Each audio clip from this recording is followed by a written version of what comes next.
So, ladies and gentlemen, I think it was a great start for the joint initiative for improving access to finance for young farmers. I think it was a good decision to bring these different aspects together starting from the political side, the stakeholders, banking sector, managing authorities. And I think now it's time to bring together all the pieces of the whole puzzle. We started this morning to talk about the challenges for young farmers, and I think we can all agree that there are three big challenges which we have identified. There's first of all the risk of starting a business, the price volatility. We have the issue of access to finance and land, and of course the question of having knowledge. And this was also underpinned by the results of the farm survey we have undertaken, and colleagues from the FI Compass team have illustrated that our political commitment to address young farmers and the access to finance, that this is really needed. So I think the Commissioner and the Vice President of the EIB in their intervention have demonstrated the dedication and the political commitment to address this challenge for young farmers. And I think with the program loan of the EIB of 1 billion, which should be complemented by our activities under the rural development policy, I think we can contribute to this. In this initiative, it's not only about the program loan, it's also about inventing and designing new instruments for young farmers which are better tailored to the needs of young farmers and the sector. And we, as DG Agri, we are committed to assist the managing authorities with our technical assistance to develop those solutions. In the afternoon, we have concentrated more on the practical aspects of financing young farmers and also price volatility.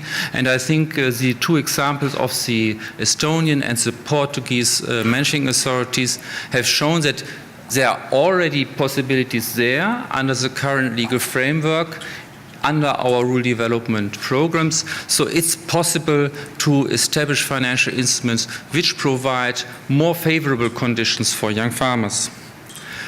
Also, the colleagues from the banking sector have once again shown to us the challenges for young farmers, but I think their interventions also have shown that it's not only challenges which are up and there, but it's also a kind of, an obligation for young farmers to think about their business concept, that price volatility is not only market and weather conditions, it's also about planning, to plan cash flow, to plan certain circumstances, to take a certain business decision in order to address price volatility.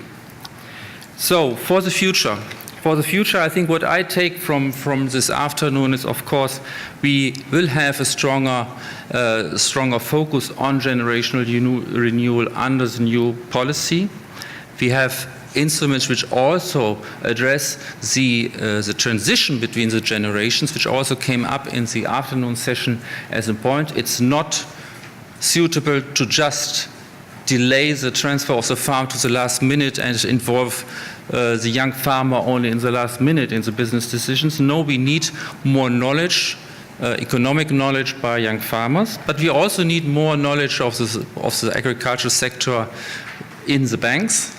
And so we have to provide a more, I would say, holistic view on the issues. So it's not only to provide cheap money to young farmers. No, it's really to take into account the complexity of farming today in order to develop sound business concept which enables the young farmers to establish a business which is really viable.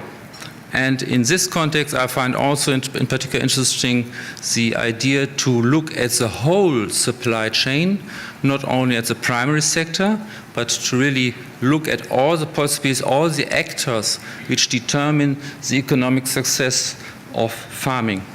And with this, I would like to thank to all our speakers, to you as an audience.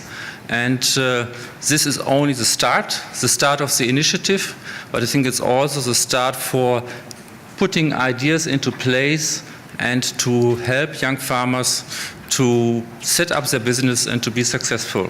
Thank you very much.